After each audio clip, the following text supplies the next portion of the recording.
안녕하세요. 채태용TV 채태용입니다. 오늘 시청자 종목 분석은 대양금속입니다. 잘 아시는 것처럼 STS 업체이고 올 연초에 급락이 있었습니다. 이유는 최대 주주의 지분 매도 때문입니다. 최대 주주 지분이 15% 감소하면서 2연속 하한가를 갔었습니다.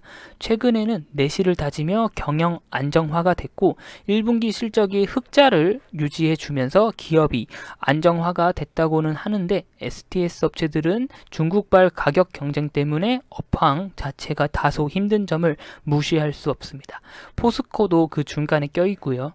어쨌든 4월에 유상 증자건도 있었고 이를 통해 부채 상환도 하고 자금 유동성도 확보하면서 부채는 줄고 자산은 늘어난 상태입니다. 이를 통해 코로나 바이러스 대하락 이후에 V자 반등하면서 전고점에 계속해서 도전 중인 종목이긴 합니다. 시가총액은 6월 9일 종가 기준으로 1,800억 수준이고 현재 최대 주주는 대양 홀딩스 컴퍼니입니다. 과거 영업이익 확인해보면 2017년에 피크 찍었습니다만 이후에 포스코를 비롯해서 STS 업체들의 가격 경쟁 때문에 영업이익이 다소 망가진 것을 확인할 수 있습니다. 다만 영업활동 현금 흐름 보시면 현금 창출 능력은 비교적 양호하고 재무활동 현금 흐름 확인해보면 꾸준히 부채 상환이 있었습니다. 이를 통해서 부채 비율을 낮추는 데 성공했고 재무제표만 보면 건강한 기업이긴 합니다. 그러나 업황 자체가 앞에서 말씀드린 것처럼 조금 어려운 상황이기 때문에 제가 감히 뭐라고 판단하기는 어렵습니다. 업황에 대한 내용은 뒤에서 다시 한번 말씀드리도록 하겠습니다. 대양금속은 수요 업종 경기 변동에 큰 영향을 받는 종목입니다. 또한 제품 원가의 70% 이상이 원재료비입니다. 때문에 당연히 전방 산업도 어떤 상황인지 확인할 필요가 있고 원재료비의 가격 변동 추이도 반드시 확인해야만 하는 종목입니다.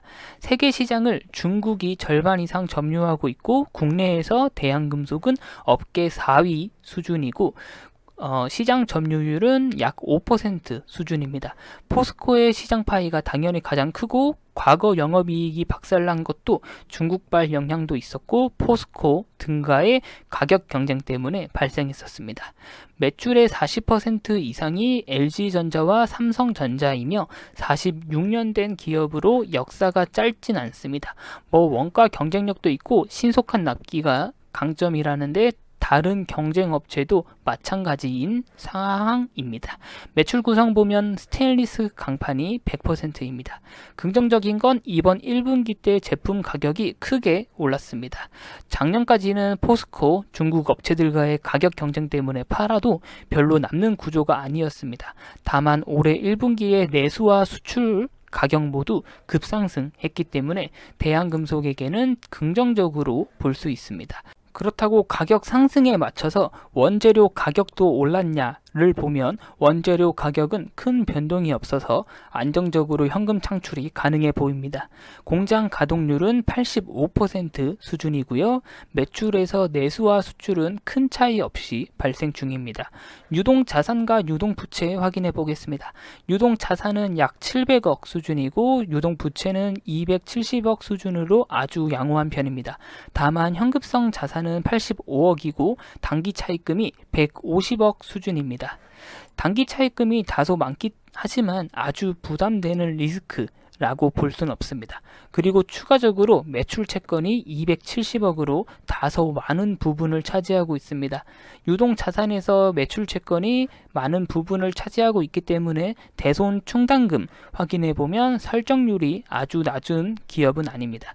때문에 제가 대손 상각 미리 확인해 봤는데 대손 상각이 아주 크게 발생된 적은 없습니다. 다만 과거 중국 업체인지 은행인지까지는 파악 못했지만 중국 쪽에서 못 받은 외상이 있긴 했습니다. 다만 대체로 매년 환입되기 때문에 리스크까지는 아닙니다. 제품 가격도 상승했고 원재료 가격도 큰 변화가 없었기 때문에 호실적을 기대할 수도 있지만 STS 업황 자체가 마냥 밝지만은 않기 때문에 전체적인 상반기 실적이 나왔을 때 다시 확인할 필요가 있을 것 같습니다. 이상이고 관련해서 추가 소식들 있으면 바로바로 전달해 드리도록 하겠습니다. 구독과 좋아요 항상 감사드립니다. 감사합니다. 최태웅이었습니다.